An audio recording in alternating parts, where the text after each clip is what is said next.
a lot of meetings is work. It's not work, Mr. Speaker. It's useless activity at the Exchequer's expense. What comes out of it shows what you've done, what you've been able to achieve. And these books are filled with evidence of our lack of achievement. Because कौन से sector में हम आगे गए हैं? Mr. Speaker, फिर यही आपका economic survey lovingly talks about, you know, the blue economy and the artificial intelligence, and I was very impressed to see that, and I thought there will be a policy on how will Pakistan harness artificial intelligence for Pakistan's benefit, and you find out nothing on it. They're just telling us about what's happening in artificial intelligence all over the world. So agar this is what the produce of our finance ministry, then we have to ask ourselves the question कि हम कहाँ जा रहे हैं और हम क्या achieve करने की कोशिश करें. और Mr. Speaker, मैं यहाँ ज़रूर कहना चाहूँगी, एक गाड़ी को, let's take the example of a car, or a house which needs a deep reconstruction or a deep renovation, और आप सिर्फ उसकी पेंट जॉब करते रहें, और ये कि या किसी कार को अगर डीप ओवरहॉल चाहिए इंजन को, और हम सिर्फ उसको ऊपर से पेंट कर करके, we cannot have a different solution, Mr. Speaker. And where we are right now, Mr. Speaker, there are two sectors.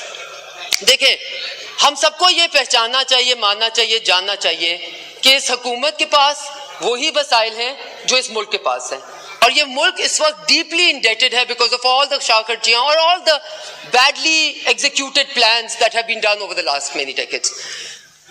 If we don't prioritize two sectors, and in my mind, energy sector को अगर आप prioritize नहीं देंगे और उसमें से vested interest नहीं लेके आएंगे, आज आपको अखबारात ये बता रहे हैं कि solar energy manufacturing, solar power panels manufacturing की policy ये हुकूमत चौथी दफा नहीं दे सकी. Mr. Speaker, शायद इसलिए क्योंकि सोलर तो सन है ना, वो तो आके अपने लिए किसी को कुछ दे नहीं सकता आगे जाने के लिए. क्या पाकिस्तान को इस वक्त इस चीज की एशद जरूरत नहीं है कि हम हर किस्म के ऑल्टरनेट एनर्जी के पॉलिसी को हार्नेस करके उसको एक्चुअली एग्जीक्यूट भी कर सकें, बजाय इसके कि हम उसके बारे में बातें करते रहें. और मिस्टर स्पीकर, एनर्जी सेक्टर को इस वक्त अगर हमने पूरी तरह रिफॉर्म ना किया और उसके जो लाइन लॉसेज हैं वो हमने एक तरीका बना लिया है कि अपनी एफिशिएंसी में कुछ नहीं करना और लाइन लॉसेस लेके पाकिस्तान की गरीब आवाम पे फेंकते चले जाने. आज आपकी इंडस्ट्री बैठ गई है, आपके घर की लाइटें बंद हो गई हैं बिकॉज आज आपकी बिजली अनरियलिस्टिकली एक्सपेंसिव है for anyone to be able to afford. और फिर आप कहते हैं कि लोगों को आप फुली उसके अंदर हार्नेस करी रखें और उनको बाकी आप ऑप्शन भी ना दें. दूसरी, so one, you have to prioritise energy. दूसरा, mister speaker, it's obvious we are in agrarian sector, agrarian economy. क्यों हम एग्रीकल्चर को प्रायोरिटाइज क्यों नहीं कर सकते? एग्रीकल्चर में मॉडर्नाइजेशन हम क्यों नहीं कर सकते? क्यों हम बार बार बैरूने मुल्क फार्मर्स को सब्सिडाइज करते हैं at the expense of our own? Mister speaker, इस फ्लोर पे प्राइम मिनिस्टर ने अपनी मेडन स्पीच में एक कमिटमेंट की थी. उन्होंने कहा था फर्टिलाइजर सेक्टर को मैं आज के बाद सब्सिडी नहीं जाने दूंगा in the name of the farmer. Mr. Speaker, may I ask you, this many months from that one commitment, what became of it? Because the vested interests are too deep and the farmer of Pakistan is too weak. This is the reality. And Mr. Speaker, I think हमें यहाँ पे एक दूसरे को बोलने बुलाने के बजाय, मतलब इस मुल्क के लोग हमारी तरफ देख रहे हैं. Maybe they have no expectations of us, right?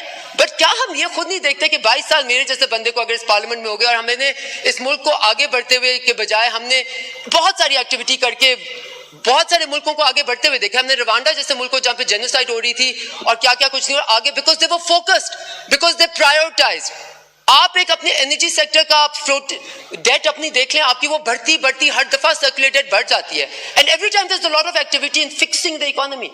So nothing comes out of it. और Mr. Speaker, at the end I would like to say, मैंने आपका बहुत टाइम लिया और आपने मुझे बहुत खुश दिली से टाइम दिया, इसलिए I would like to say कि I think जब तक हम ये समझें कि हम यहाँ islands of excellence of development spending कर सकेंगे with vast oceans of depravity in districts like Muzaffargarh and many districts in Sindh and Balochistan, तो हम आगे नहीं चल सकते एज अ मुल्क. मिस्टर स्पीकर, मैं आपकी अटेंशन में लाना चाहती हूँ कि मुजफ्फरगढ़ कोटोदू दोनों डिस्ट्रिक्ट्स में एक यूनिवर्सिटी तक नहीं है. हम क्या दे रहे हैं अपने नौजवानों को पैगाम कि अगर आप देही इलाकों में पैदा होते हैं तो आपका हक नहीं है कि आपके पास यूनिवर्सिटी हो, कि आप किराए भर के अगर जाएं और कहीं और एडमिशन ले लें तो ठीक है, लेकिन यहाँ पे आपका हक नहीं है कि आप पूरी की पूरी पॉपुलेशन को 2 डिस्ट्रिक्ट हमने बना दिए. मिस्टर स्पीकर, सदर्न पंजाब के